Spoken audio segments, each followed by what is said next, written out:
E aí, queridos, paz e graça a todos. Amém. Estamos aqui depois de algumas 2 semanas, né? Para continuarmos aqui com o estudo bíblico da Palavra de Deus. Livro de Atos dos Apóstolos, capítulo 12. Que bom, né? Estamos aqui, os amigos que estão nos acompanhando aí pela transmissão também podem acessar o canal nas páginas da Bíblia para ver esses vídeos, bem como também algumas curiosidades relacionadas à Palavra de Deus, certo? Esperar alguns irmãos chegar aqui, né? E dessa vez, hoje nós vamos estudar Atos 12. Morre mais um apóstolo, né? Depois de Judas, ano 44 aproximadamente, morre Tiago. Vamos ver isso aí e muito mais hoje na Palavra de Deus, certo? Queridos, recapitulando aqui Atos 11, para a gente pegar aqui o fio da meada, nós vimos o seguinte, que o Evangelho tinha chegado um pouco além de Jerusalém, não é isso? Tinha chegado na Síria, né? Na ilha de Chipre, em Antioquia, e na Fenícia, que era um país que ficava acima da Galileia. Na verdade, já estava realmente saindo do território de Jerusalém, porém ali por perto ainda. Na próxima aula, acho que eu vou fazer, apóstolo, uns slides no mapa, acho que dá para a gente ver ali, para a gente ter uma noção assim no mapa de onde é que está o Evangelho, né? Saindo de Jerusalém, Samaria, já tinha passado da Galileia, estava já em outras nações, né?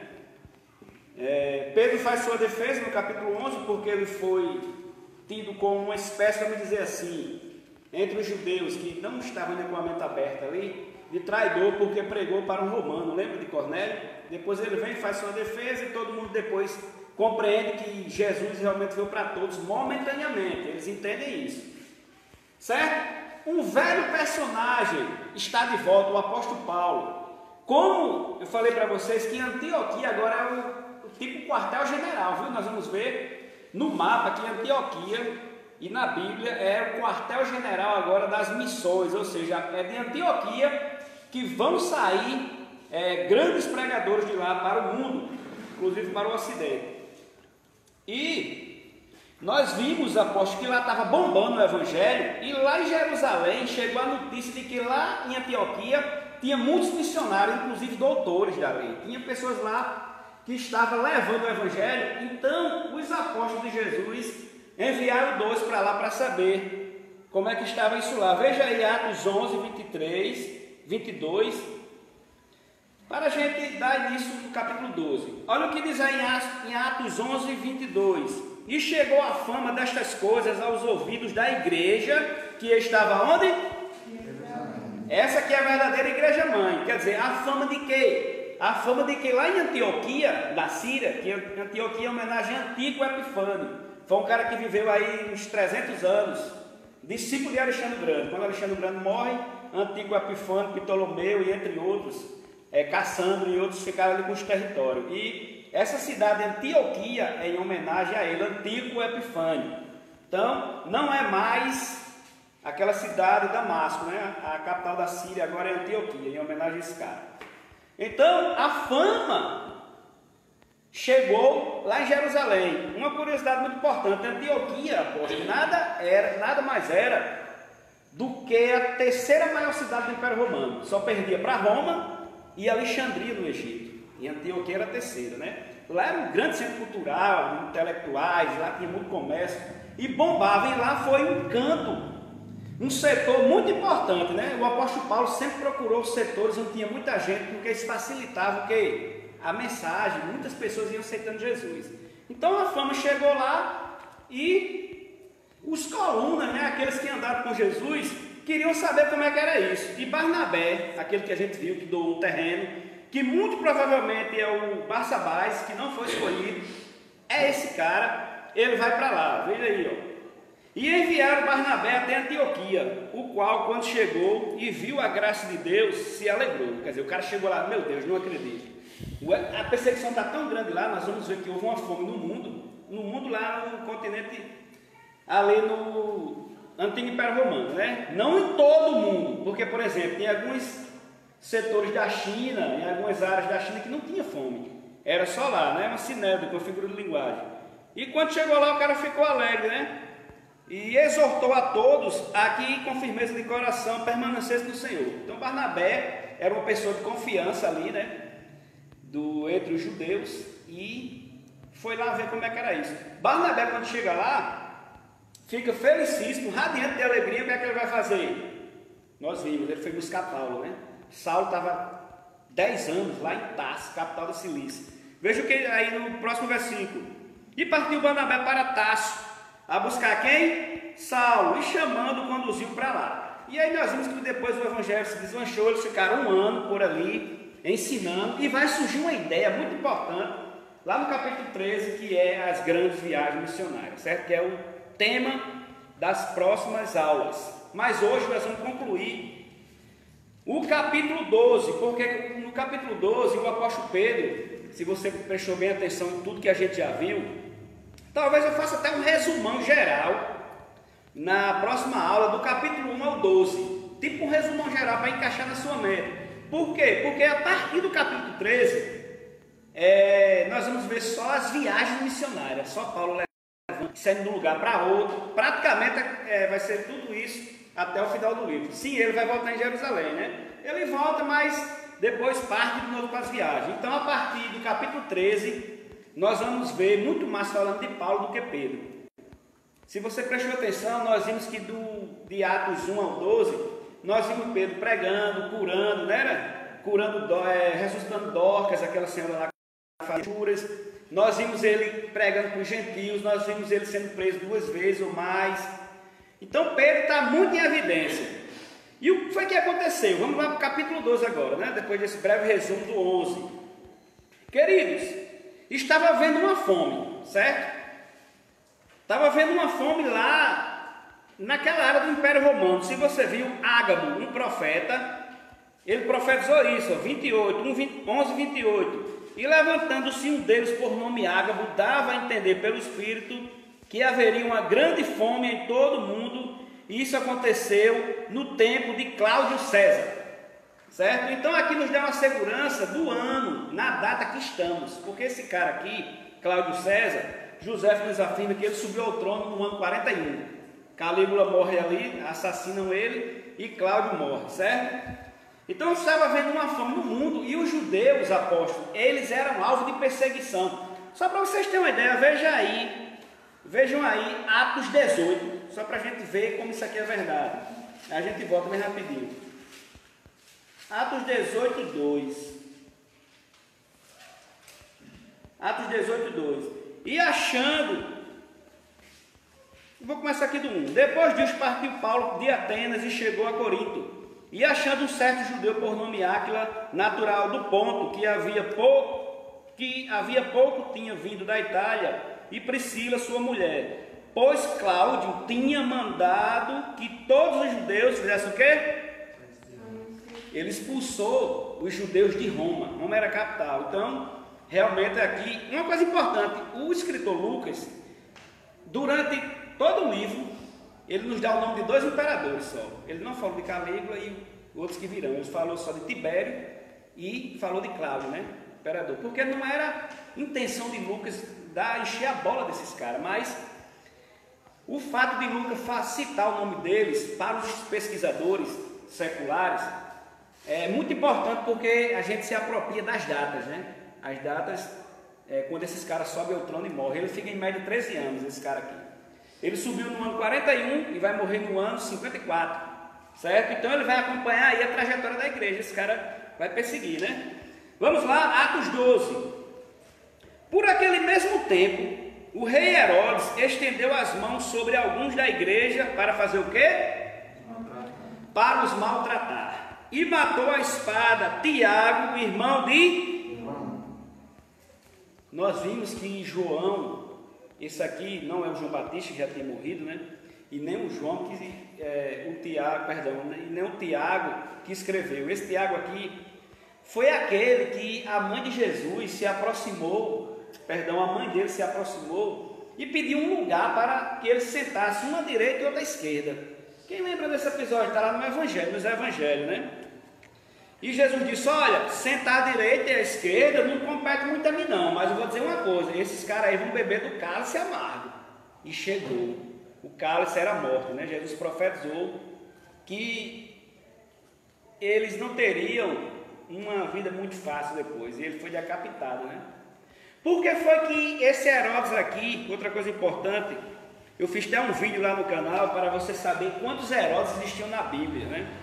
Porque aqui está falando de rei Herodes, mas não foi aquele Herodes que mandou perseguir as criancinhas, por exemplo. Aquele cara já estava morto. Era o avô dele, esse cara aqui. O que matou as criancinhas era avô desse aqui. Esse Herodes aqui é o Herodes Agripa I. Era neto dele, filho de Aristóbulo. Não mencionado na Bíblia. Como é que a gente sabe disso? Através da literatura aqui de Flávio José. José fala o nome de todos eles. E Aristóbulo é o pai desse cara aqui. Ele sobe ao trono. Foi o que aconteceu. Quando Calígula morreu, ele começou a fazer amizade com Cláudio, o imperador, certo?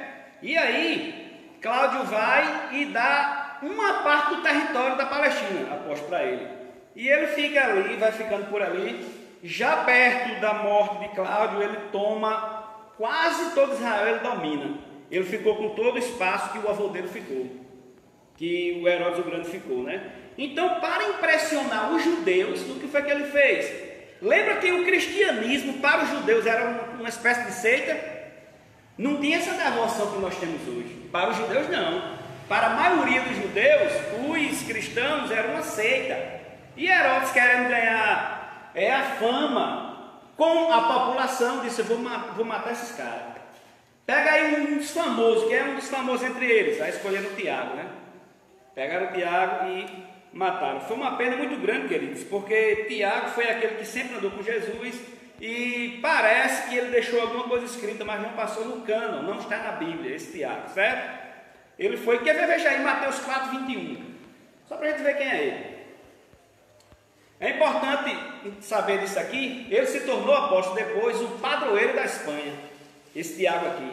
Ele morre aqui no ano 44, e acredita-se muito que ele pregou em alguns países. Ele saiu para pregar, Lucas não registrou, e ele se tornou padroeiro da Espanha. Inclusive, ele é o padroeiro da Espanha, esse Tiago. O que diz aí em Mateus 4, 21?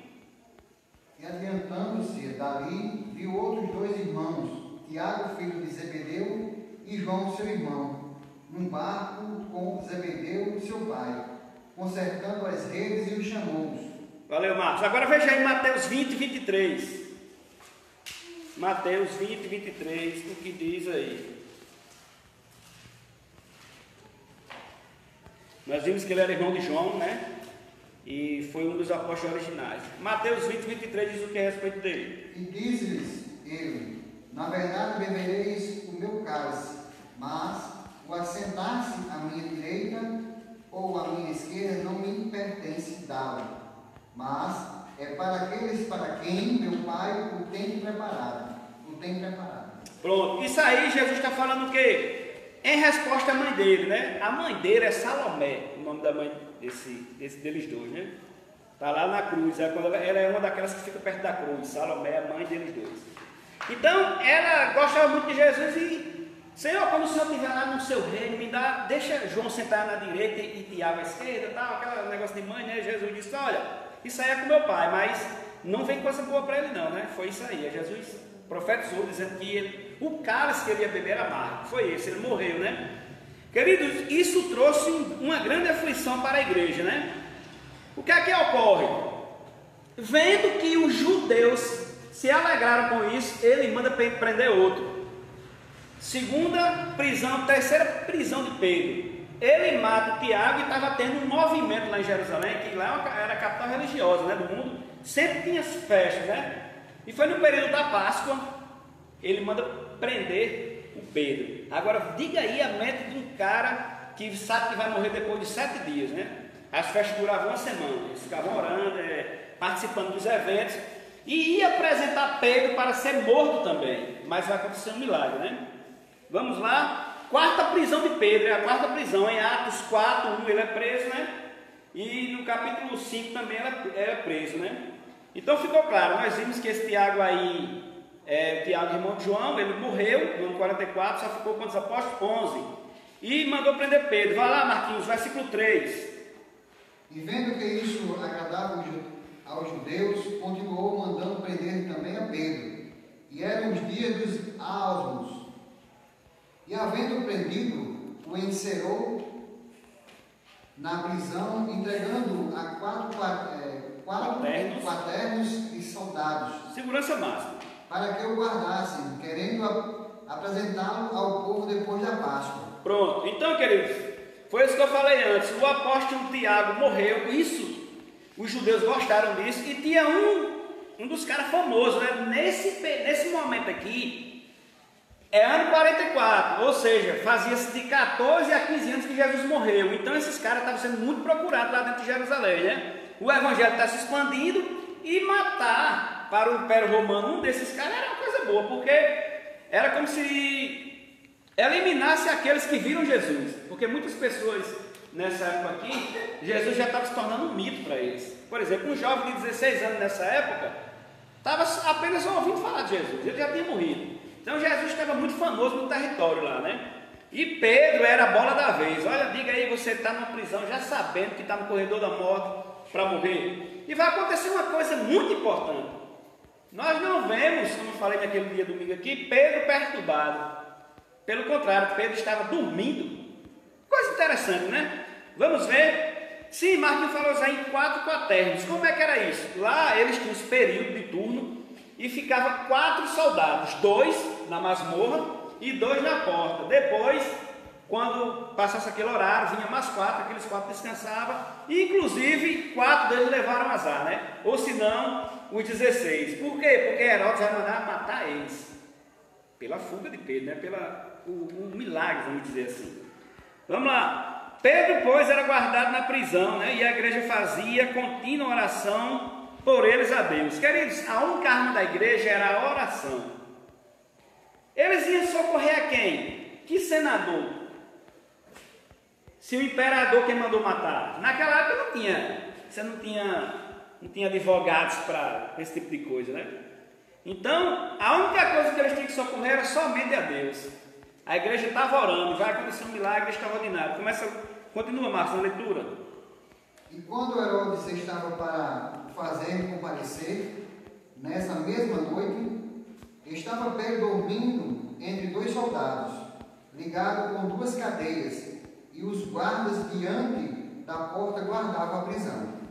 E eis que sobreveio o anjo do Senhor e resplandeceu uma luz na prisão, e tocando a Pedro no lado, o despertou dizendo, como também, levanta-te depressa. E caíram-lhe das mãos as cadeias, e disse-lhe o anjo, cinge-te e ata as tuas sandálias. E ele o fez assim. Disse-lhes, mas lança as costas à tua cara. E saindo o seguia, e não sabia que era real o que estava sendo feito pelo anjo, mas cuidava que via alguma visão. E quando passaram a primeira e a segunda guarda, chegaram à porta de ferro, que dá para a cidade, a qual se lhes abriu por si mesma. E tendo saído, percorreram uma rua, e logo o anjo se apartou dele. E Pedro, tornando a si, agora sei que verdadeiramente, o milagre foi tão grande porque fugir das guerras do império não era fácil, né? O próprio Pedro estava assim, tipo, fora de si com esse milagre, né? Porque isso foi a segunda vez, né? Agora, queridos, veja só. O mesmo Deus que libertou Pedro permitiu que o Tiago morresse. E aí? Como é que faz, né? Lá em Hebreus 11, o que é que diz? Pela fé, uns fecharam boca de leões, não foi isso que está escrito lá? Mas outros morreram. Pela fé, outros morreram. Então, isso aqui fica dentro do poder de Deus, né? Ninguém pode explicar isso aqui, né? Até porque cristãos morrem. O próprio Cristo morreu, por que é que Tiago não ia morrer? Né? Mas certamente Deus tinha uma coisa muito importante para Pedro, né? Ele escreve 2 cartas e ele também sai, né? Ele vai para Bitínia, vai para outros lugares, para outras regiões bastante longe daqui de Israel, e morre no ano de 68 também, decapitado por Nero também. Não, perdão, de cabeça para baixo numa cruz, né? Pedro, de cabeça para baixo numa cruz. Vamos lá. Parou em que versículos? Sim, 11. Versículo 11, né? E considerando-se ele nisso, foi à casa de Maria, mãe de João, que tinha por sobrenome Marcos, onde muitos estavam reunidos e oravam. Queridos, apóstolo, aqui é o lugar onde é formada a primeira igreja. Esse lugar aqui, muito provavelmente, é aquele cenáculo, né? Esse João Marcos, ele é da ilha de Chipre. Não é esse, preste atenção, João Marcos, não é João apóstolo, nem muito menos João Batista, que já morreu faz tempo. Ele é Marcos que escreveu o Evangelho. O nome dele era João, o sobrenome Marcos. Era um jovem. Nós vamos ver que ele apronta para cima de Paulo e Barnabé e desiste na viagem. Vai ter um atrito ali, né? Muito importante, nós vamos ver na viagem. Então, Pedro correu para lá porque sabia que lá tinha muitos cristãos, né? Eles estavam orando na casa de Maria, né? A Bíblia menciona umas 6 Marias, só para você ter uma ideia, no Novo Testamento. E essa Maria aqui era mãe dele. Certo? Eles eram natural da ilha de Chipre. Certo? Então estava orando. E Pedro vai, bate a porta do pátio. E uma menina chamada Rode saiu a escutar, né? Para adiantar aqui, nós vamos fazer o seguinte. Pedro chegou lá, bateu na porta, a menina ouviu e não acreditou que era ele. Isso eu não acredito. Parece com a voz de Pedro. Ela correu para avisar a todos que estavam lá. Todos os apóstolos estavam lá, né? E ninguém creu, né? Se você está louca, quem é que pode fugir das garras de uma prisão daquela? De uma masmorra, de uma escuridão, Não tinha como, queridos. Era muito difícil, era uma prisão máxima que Pedro estava. E quando as pessoas vêm na porta e veem que é Pedro, aí não acreditam. Só que Pedro não fica lá, né? Vamos ver o que é que Pedro fez? E acenando-lhe ele com a mão, versículo 17... para que se calassem, contou-lhes que o Senhor o tirara da prisão, e disse, leia aí Marcos, anuncia isto a Tiago, né? A Tiago e aos irmãos, e saindo partiu para outro lugar. Ponto. Queridos, Tiago não morreu aqui no capítulo 1, 2? Pedro está mandando avisar ele. Quem é esse Tiago aqui? Veja aí, ó. 17. E acenando-lhe ele com a mão, Pedro, né, para todos que estavam lá, sou eu, fiquem calados, tal. Contou-lhes como o Senhor o tirou ele da prisão. Pedro foi e relatou, né, como foi que o anjo libertou. E disse-lhe, anuncie isso a Tiago. Esse Tiago aqui, não, claro, né, o cara morreu. Esse Tiago aqui é o irmão do Senhor, o que escreveu a carta, né. Apóstolo, esse cara aqui, ele se torna o líder da igreja. Que incrível, né? Ele aceitou Jesus depois da ressurreição. Pedro já estava andando com Jesus, mas algum crédito deram a Tiago, ele se torna o líder da igreja. Como é que a gente sabe isso? No capítulo 15 ele lidera o concílio, né? Ele bate o martelo e diz, pronto, os gentios, depois nós vamos ver, os gentios que aceitaram Jesus não precisam guardar os costumes judaicos, né? Ele bate o martelo nisso. Então, Pedro mandou avisar o líder da igreja, avisa Tiago e os outros irmãos que eu estou bem. E foi para outro lugar. Que lugar? A Bíblia não menciona, certo? Mas certamente Pedro foi para o esconderijo, né? Porque senão ele era preso de novo e iria morrer, né? Então, queridos, um milagre aconteceu através da oração dos irmãos. Eles não tinham recurso nenhum. Eles não tinham a quem recorrer. Eles recorreram a quem? A Deus. E Deus envia um anjo e liberta eles da prisão, certo? Ficou claro aqui quem é esse Tiago? É o Tiago, irmão do Senhor, viu? Aquele que escreveu a carta já no final da Bíblia. Agora vamos ver a ira de Herodes com os guardas. E sendo já dia, houve não um pouco alvoroço, né? Na prisão, lá no território dele lá. Entre os soldados, ó, sobre o que seria feito de Pedro. 19, aí Marcos. E quando Herodes o procurou e não achou, feita inquirição aos guardas, mandou-os justiçar. Justiçar aqui, queridos, mandou matar eles, né? Mandou fazer a justiça. Ó, você deixou o cara fugir, agora quem vai morrer são vocês. Vai lá, Marcos. E partindo da Judéia para Cesareia, ficou ali.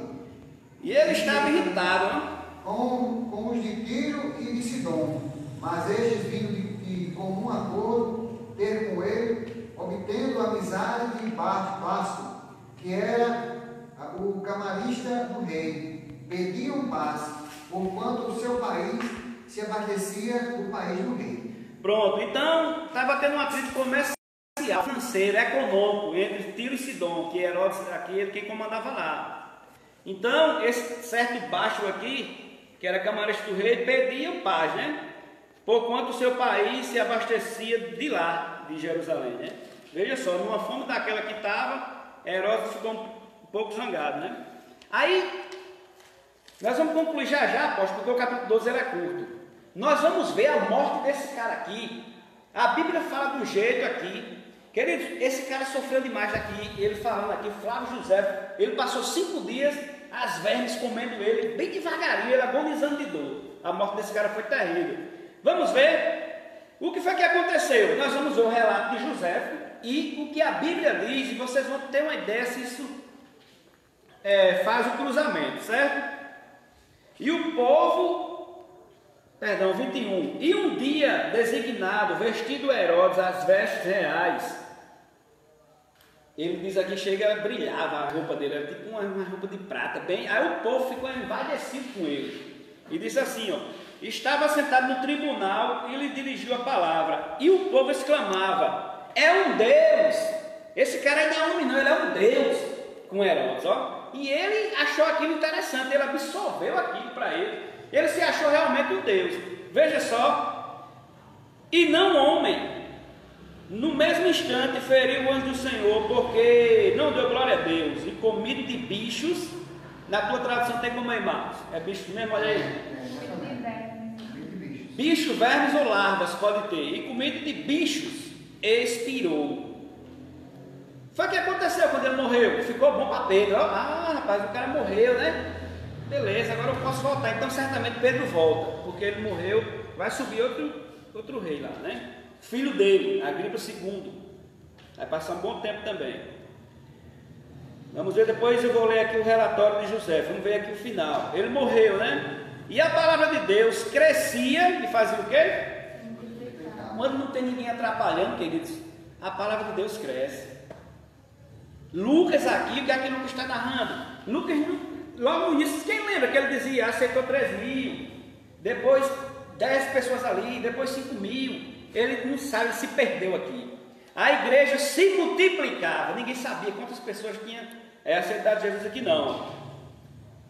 E a palavra de Deus crescia e se multiplicava, e Barnabé e Saulo, havendo terminado aquele serviço, que serviço? De levar mantimentos lá para Jerusalém. Eles levaram, viu? Voltaram de Jerusalém, ó, levando também consigo João, que tinha sobrenome. Isso aqui Lucas já está dando, porque Lucas é o seguinte, é um escritor fenomenal, pô. Ele vai terminando um capítulo e já deixando você pronto para o outro. Por quê, Marcos? Porque eles são os primeiros caras que vão sair para a viagem missionária. Ponto. Parou aqui, terminou o capítulo 12. Herodes morreu. Vamos ver como foi a morte dele, segundo o historiador do primeiro século. José escreveu a história dos reis, né, também. E ele aqui no livro, História dos Hebreus, esse livro aqui, fenomenal. No livro 19, no capítulo 7, José nos dá uma informação importante de como esse cara morreu. Herodes Agripa. Vamos ver. Lembra que o povo disse que ele era um Deus? Vamos ver a narração de José, porque muita coisa, amados, não está na Bíblia.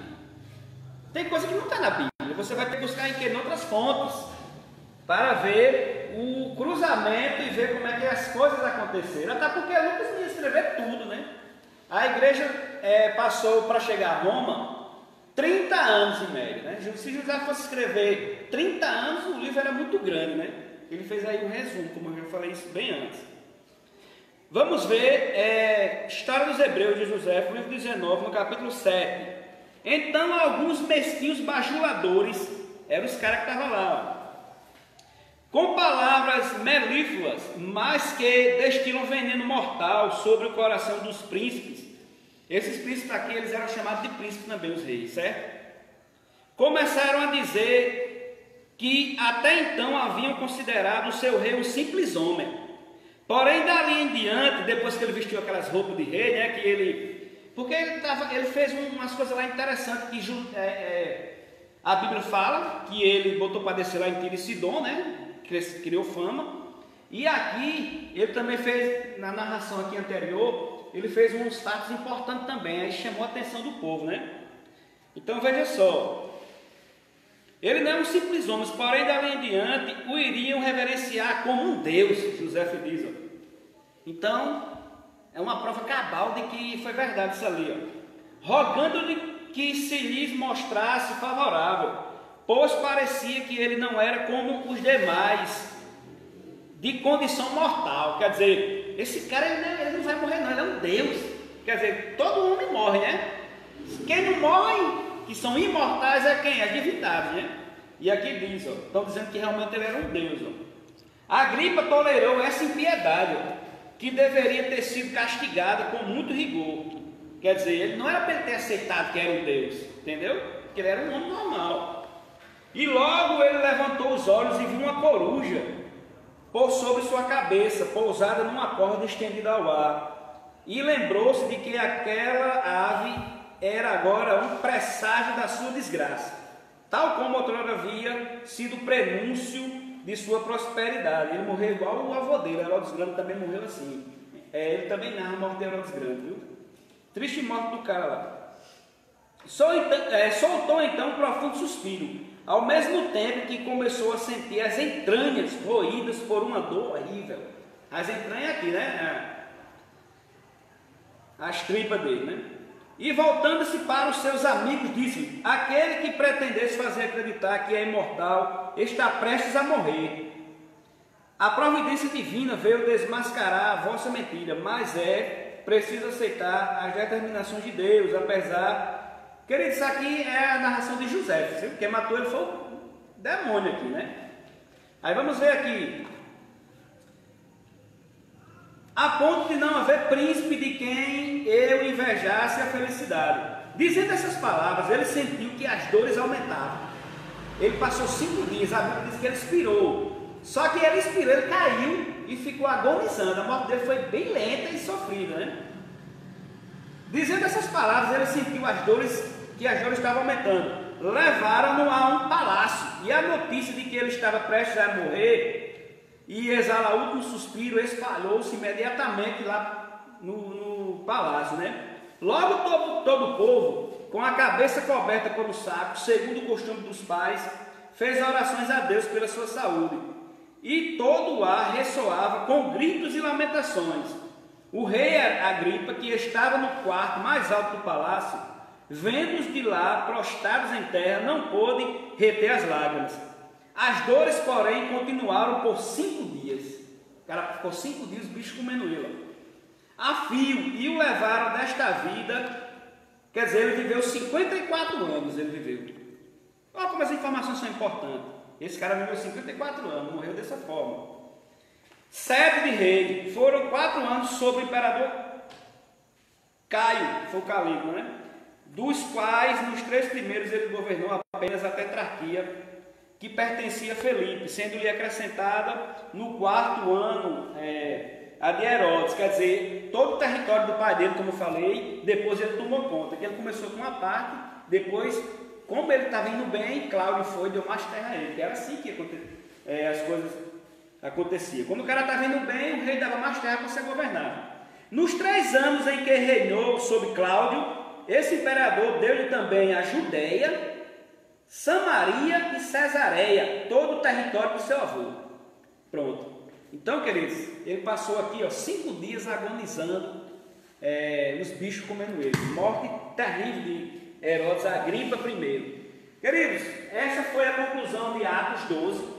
Na próxima aula nós vamos ver as viagens missionárias, capítulo 13. Certo? Eu acho que eu vou preparar os slides para a gente ver bem direitinho a questão dos lugares onde Paulo vai.